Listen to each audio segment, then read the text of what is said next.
नमस्कार साथियों, उम्मीद करती हूँ आप सब बढ़िया होंगे और अपनी पढ़ाई को अच्छे तरीके से कर रहे होंगे। तो जो हमारा क्रिया चैप्टर कंप्लीट हुआ है, उम्मीद करती हूँ आप लोगों ने उसे रिवीजन किया होगा और आज जो हमारा होगा उससे रिलेटेड क्वेश्चन को देख रहे होंगे। तो चलिए स्टार्ट करते हैं। आज का हमारा क्वेश्चन क्रिया से होगा, ठीक है? तो चलिए देखते हैं हमारा क्वेश्चन है, जिन शब्दों से काम का करना या होना पाया जाए, उन्हें क्या कहते हैं? तो उन्हें क्रिया कहते हैं। क्या कहते हैं? जिन शब्दों से काम का करना या होना पाया जाए, उन्हें क्या कहते हैं? तो उन्हें क्रिया कहते हैं। ये किसमें पूछा गया? यूपी पीसीएस 2023 में पूछा गया है। ठीक है भैया? क्रिया के मूल को कहते हैं, क्रिया के मूल रूप को क्या कहते हैं? तो धातु कहते हैं। क्रिया के मूल रूप को क्या कहते हैं? तो धातु कहते हैं। कर्म के आधार पर क्रिया के कितने भेद हैं? 2 भेद हैं। कर्म के आधार पर क्रिया के कितने भेद हैं? तो 2। कौन-कौन से? सकर्मक और अकर्मक क्रिया। ठीक है? इसके आगे, सुरेश ने फल खरीदे, राम ने रावण को मारा, ये दोनों वाक्य उदाहरण है। तो किसके उदाहरण है? तो ये सकर्मक क्रिया के उदाहरण है। किसके उदाहरण है? सकर्मक क्रिया के उदाहरण। ठीक है? राम श्याम की किताब पढ़ता है, राम श्याम की किताब पढ़ता है, वाक्य में क्रिया का प्रकार है। तो ये सकर्मक क्रिया का प्रकार है। किसका है? इस वाक्य में कौन सी क्रिया है? तो सकर्मक क्रिया है। ठीक है? सिपाही चोर को पकड़ता है, वाक्य उदाहरण है। तो ये इस वाक्य में कौन सी क्रिया है? तो इस वाक्य में सकर्मक क्रिया है। कौन सी? सकर्मक क्रिया। ठीक है?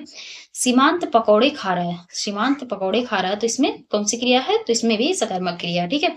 आना, जाना, लेना, मरना में से सकर्मक क्रिया कौन सा है?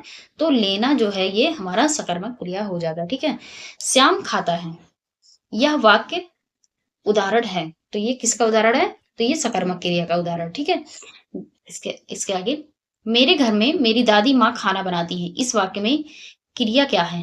तो इस वाक्य में क्रिया बनाती हैं क्या है? क्या है? बनाती हैं।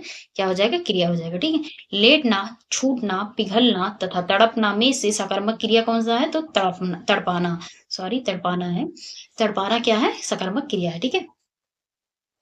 इसके आगे, मैं चला, वह नहाता है, लड़का सो रहा है, लड़की सिल रही है। इन वाक्यों में से सकर्मक क्रिया जिस वाक्य में प्रयुक्त होती है वह क्या कहलाती है? तो वो लड़की सिल रही है। क्या है? लड़की सिल रही है। ठीक है? तो ये हो जाता है सकर्मक क्रिया। ठीक है? चलना, सोना, चलना, सोना, मुस्कुराना तथा लिखना में से सकर्मक क्रिया है। तो लिखना क्या है? सकर्मक क्रिया है। लिखना क्या है? सकर्मक क्रिया है। ठीक है? बालक इस पुस्तकालय में पढ़ रहा है, इस वाक्य में क्रिया क्या है? तो कौन सी क्रिया है? तो इसमें सकर्मक क्रिया है। कौन सी क्रिया है? सकर्मक। दौड़ना, हंसना, पढ़ना तथा आना में से सकर्मक क्रिया कौन सा है? तो पढ़ना। पढ़ना क्या है? सकर्मक क्रिया है। ठीक है? अकर्मक क्रिया युक्त तो वाक्य कुछ हैं, उसको देखेंगे हम। जैसे वह खेल रहा है, मीरा जोर से हंसी, चिड़िया आकाश में उड़ रही है, श्याम हंसता है। ये सब वाक्य जो हैं ये किसी ना किसी एग्जाम्स में पूछे गए हैं। ठीक है? तो इन वाक्यों को ध्यान से देखिएगा। ठीक है? तो जैसे राम सो रहा है, पानी बरस रहा है, बूंद बूंद से घड़ा भर जाता है, तो ये सब क्या है हमारे? तो ये सकर्मक क्रिया के वाक्य हैं। ठीक है? इसके आगे, मुझे रोहन दूर से दिखाई दे रहा थी, इस वाक्य में पदबंध है। तो इस वाक्य में जो पदबंध है वो दिखाई दे रहा है। क्या है? वो दिखाई दे रहा है। ठीक है? उठना क्रिया का सकर्मक अकर्मक रूप है। तो उठना क्या है? उठाना जो है वो क्रिया का अकर्मक रूप क्या हो जाएगा? उठना। ठीक है? काटना, बोना, धोना तथा रोना में से अकर्मक क्रिया क्या है? तो रोना। रोना क्या है? अकर्मक क्रिया है। ठीक है?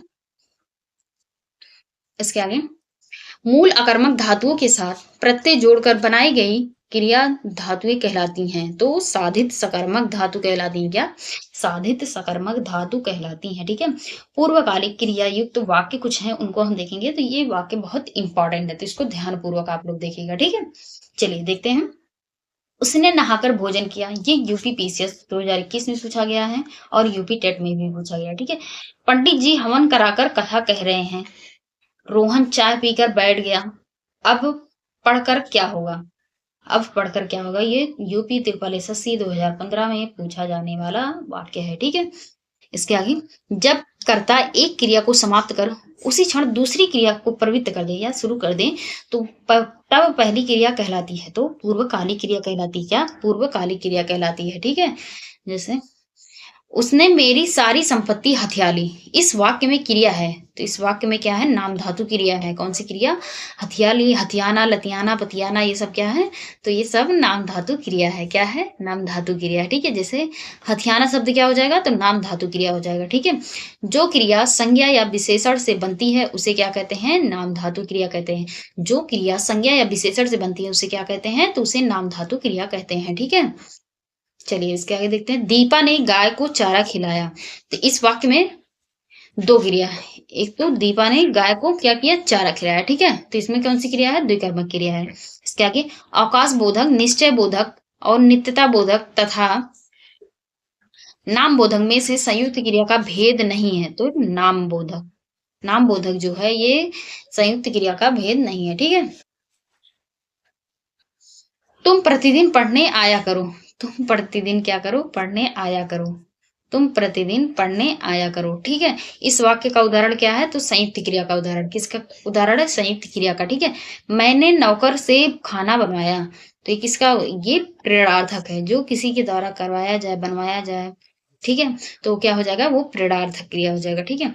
इसके आगे माँ ने पिताजी से सामान मँगवाया, तो इसमें भी मँगवाया क्या है? तो ये भी हमारा प्रेरणार्थक क्रिया है, ठीक है? जीना, लिखना, दिलवाना, चलना में से प्रेरणार्थक क्या है? तो दिलवाना। दिलवाना, खिलवाना, पिलवाना, मरवाना ये सब क्या है? तो ये सब हमारा प्रेरणार्थक क्रिया हो जाता है, ठीक है? चलिए अब इसके आगे देखते हैं। गिरना, उठना, समझना तथा सुनना में से प्रेरणार्थक क्या है? तो ये समझाना। समझाना क्या हो जाएगा? तो ये प्रेरणार्थक क्रिया हो जाएगी, ठीक है? इसके आगे है उठना, चमकना, गिराना तथा देना में से प्रेरणार्थक क्या है? तो गिर से गिराना, ठीक है? चलना, जगाना, पढ़ाना तथा बदलना में से प्रेरणार्थक कौन है? तो जगाना। जाग से जगाना, ठीक है? गिरना, बोलना, सुनाना तथा कहना में से प्रेरणार्थक क्रिया है, तो सुनाना। क्या है? सुनाना। इसके आगे शायद मेरी लॉटरी लग गई। इस वाक्य में प्रयुक्त क्रिया है, तो संभवनार्थ क्रिया। संभवनार्थ क्रिया है, ठीक है? चूड़ी अच्छी थी। इस वाक्य में है, तो ये योजक क्रिया है। कैसी क्रिया है? तो योजक क्रिया है, ठीक है? इसके आगे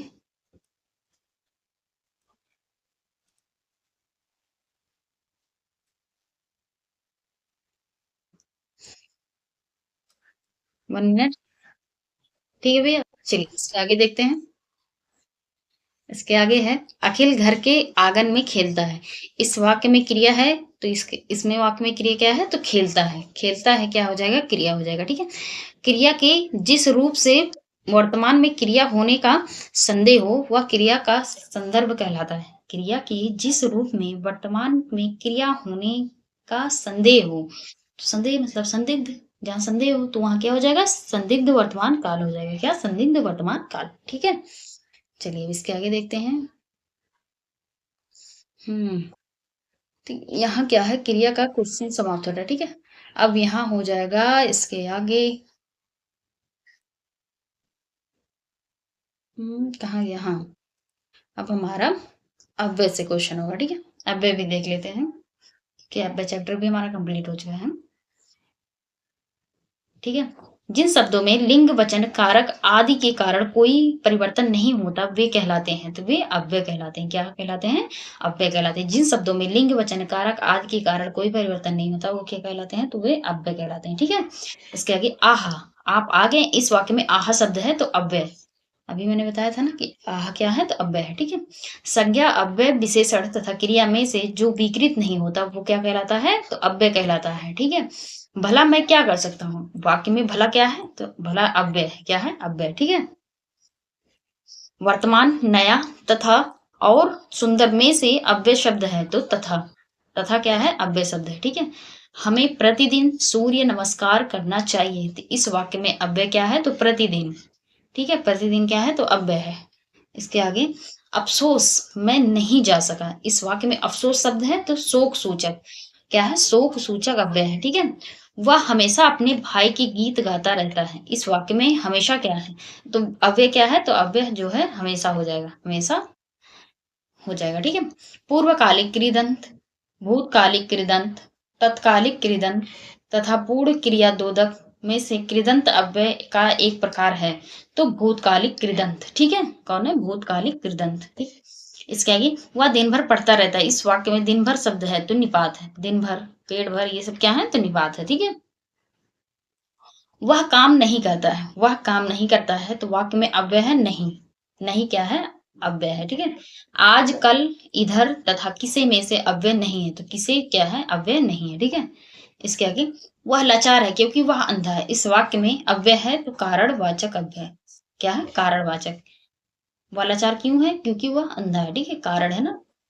तो इसके आगे है अर्थ के आधार पर संबंधवाचक अव्यय को विभक्त किया गया है तो 13 भागों में। कितने?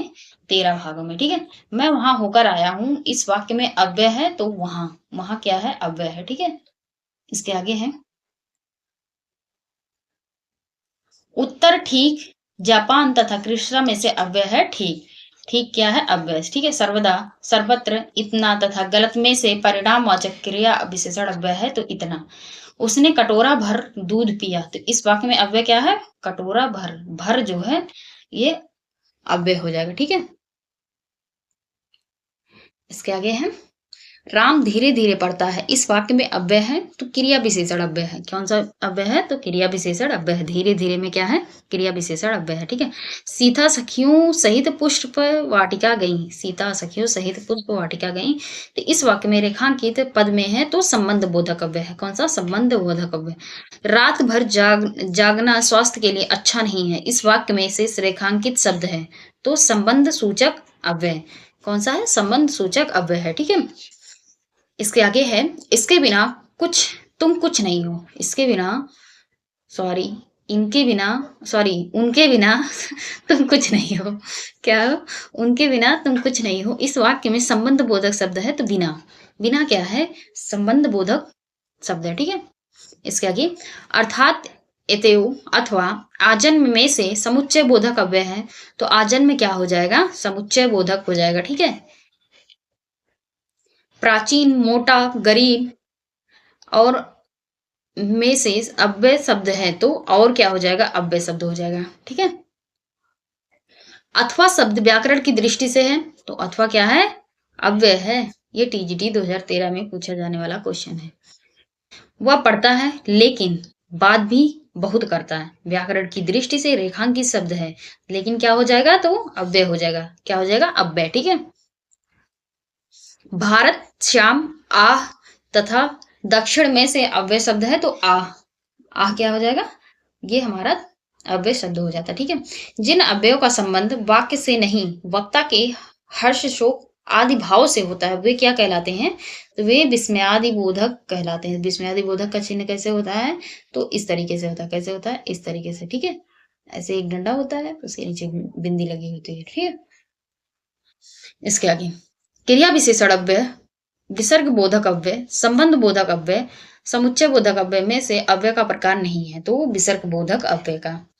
ठीक है, इधर, उधर, जिधर अव्यय है तो ये दिशावाचक अव्यय है। कैसे हैं? दिशावाचक अव्यय है। ठीक है भैया, इसके आगे रात में देर तक बारिश होती रही। इस वाक्य में देर तक क्या है? तो ये क्रिया विशेषण अव्यय है। क्या है? क्रिया विशेषण अव्यय है।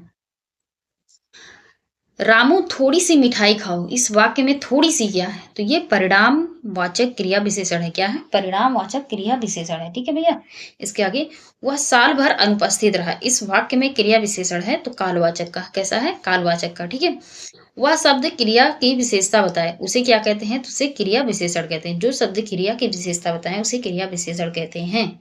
ये यूपीएसआई 2017 में पूछा जाने वाला क्वेश्चन है तो इसको ध्यानपूर्वक देख लीजिएगा। ठीक है, तुम जी जान लगाकर पढ़ रहे हो। तुम जी जान लगाकर पढ़ रहे हो वाक्य उदाहरण है तो ये क्रिया विशेषण अव्यय का उदाहरण है। किसका है? क्रिया विशेषण अव्यय का उदाहरण। माँ सुबह नाश्ता बनाती है। इस वाक्य में है तो कालवाचक क्रिया विशेषण अव्यय है। क्या है? कालवाचक क्रिया विशेषण अव्यय है। ठीक है, प्रतिदिन शब्द में क्रिया विशेषण अव्यय है तो कालवाचक। क्या है? कालवाचक है। ठीक है, अंधेरा, धीरे धीरे, चाल चलन तथा सुंदर शब्द में से क्रिया विशेषण अव्यय है तो धीरे धीरे। क्या है? धीरे धीरे। ठीक है, इसके आगे है मोहिनी तेज दौड़ती है। मोहिनी तेज दौड़ती है। इस वाक्य में तेज शब्द है तो रीतिवाचक क्रिया विशेषण है। क्या है? ये रीतिवाचक क्रिया विशेषण है। रात को अचानक वर्षा होने लगी। इस वाक्य में क्या है? तो इस वाक्य में रीतिवाचक क्रिया विशेषण है। अचानक क्या है? तो रीतिवाचक क्रिया विशेषण है। ठीक है? स्थानवाचक, परिणामवाचक, जातिवाचक तथा रीतिवाचक में से क्रिया विशेषण का भेद नहीं है, तो जातिवाचक नहीं है। क्या है? जातिवाचक नहीं है। ठीक है?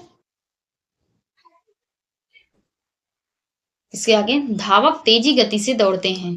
इस वाक्य में तेज गति शब्द है तो रीतिवाचक क्रिया विशेषण है। क्या है? रीतिवाचक क्रिया विशेषण है। उसे धीरे धीरे लिखने की आदत है। इस वाक्य में धीरे धीरे शब्द है तो क्रिया विशेषण है। क्या है? क्रिया विशेषण है। ठीक है? इसके आगे, पुस्तकें धड़ाधड़ बिक रही हैं। पुस्तकें जो हैं वो धड़ाधड़ बिक रही हैं, तो इस वाक्य में धड़ाधड़ क्या है? तो धड़ाधड़ जो है वो क्रिया विशेषण है। क्या है? क्रिया विशेषण। कुत्ता भौंक रहा है। राम खाना खा रहा है। अधिक मत बोलो तथा राधा रात भर जागती रही। वाक्यों में से क्रिया विशेषण अव्यय का उदाहरण है तो वो है अधिक मत बोलो। क्या है? अधिक मत बोलो। ठीक है? इसके आगे है, वह धीरे धीरे चल रहा है। इस वाक्य में धीरे धीरे क्या है? तो क्रिया विशेषण है। क्या है? क्रिया विशेषण। विधान करने वाले शब्दों की विशेषता बतलाने वाले शब्द कहते हैं तो वो क्रिया विशेषण कहते हैं। क्या कहते हैं? क्रिया विशेषण। ठीक है? मैं कल नहीं जाऊंगा। यह फूल सुंदर है। लड़का रोते रोते घर पहुंचा तथा आज शाम को मत आना।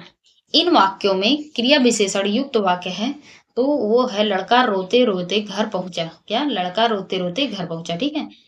काला घोड़ा तेज दौड़ता है। इस वाक्य में क्रिया विशेषण क्या है? तो तेज है। क्या है? तेज। ठीक है? इसके आगे,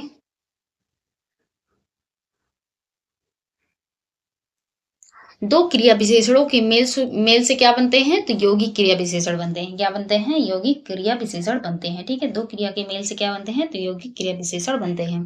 अनुकरण वाचक शब्दों की द्विरुक्ति से बनते हैं तो यौगिक क्रिया विशेषण। क्या है? यौगिक क्रिया विशेषण। साँझ सवेरे शब्द हैं तो यौगिक क्रिया विशेषण के उदाहरण किसके हैं? साँझ सवेरे तो यौगिक क्रिया विशेषण है। ठीक है? जो क्रिया विशेषण काल समय की सूचना देते हैं तो वो क्या कहलाते हैं? कालवाचक क्रिया विशेषण कहलाते हैं। क्या? कालवाचक क्रिया विशेषण। ठीक है? रीति क्रियावाचक क्रिया विशेषण बोध कराते हैं तो वो निश्चय का, अनिश्चय का, कारण का और निषेध का बोध कराते हैं। ये रीतिवाचक क्रिया विशेषण का विशेषण होते हैं। ठीक है? कुछ, लगभग, जरा तथा थोड़ा शब्द है तो ये न्यूनता बोधक, ये न्यूनता को दर्शाता है, मतलब कम को दर्शाता है। ठीक है? तो ये क्या हो जाएंगे? न्यूनता बोधक क्रिया विशेषण हो जाएंगे। ठीक है? इसके आगे है,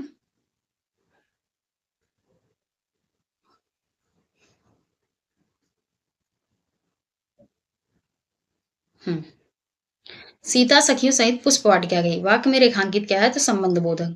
वह रात भर जागना स्वास्थ्य के लिए अच्छा नहीं है तो इसमें क्या है? रेखांकित संबंध बोधक बोधक अव्यय है। ये तो जैसे लग रहा है फिर से रिपीट हो रहा है ना? हाँ, यहाँ से है, इसमें आदि बोधक से। भारत श्याम आह दक्षिण में से क्या है? तो आह जो है ये क्या है? तो विस्मय आदि बोधक है इसमें। ठीक है? ये भी तो कहीं फिर से नहीं हो रहा है, मुझे लग रहा है। नहीं, यहाँ से ठीक है ना? जिन अव्यय को संबंध वाक्य से नहीं, वक्ता के हर्ष शोक आदि भाव से होते हैं तो वो क्या कहलाते हैं? विस्मयादि बोधक अव्यय। रिपीट हो रहा है ना? जैसे लग रिपीट है, रिपीटेड है। रिपीटेड क्वेश्चन है यार, फिर से रिपीट हो रहा है ये। कैसे रिपीट हो रहा है? 1 मिनट, देख लूं थोड़ा मैं।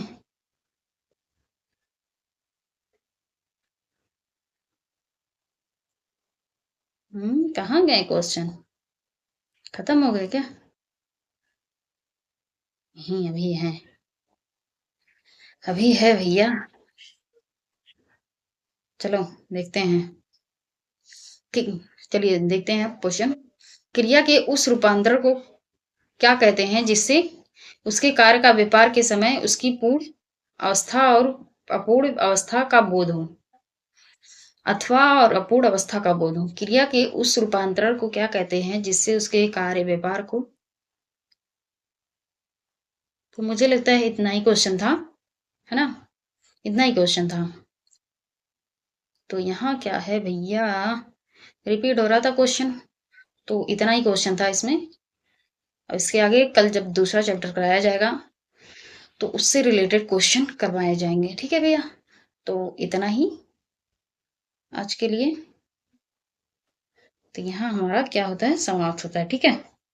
कि पैसों के बिना तथा मोहन के साथ वाक्यांश जिस अव्यय के उदाहरण हैं वह हैं, तो ये संबंध बोधक अव्यय हैं, ठीक है, संबंध बोधक अव्यय हैं।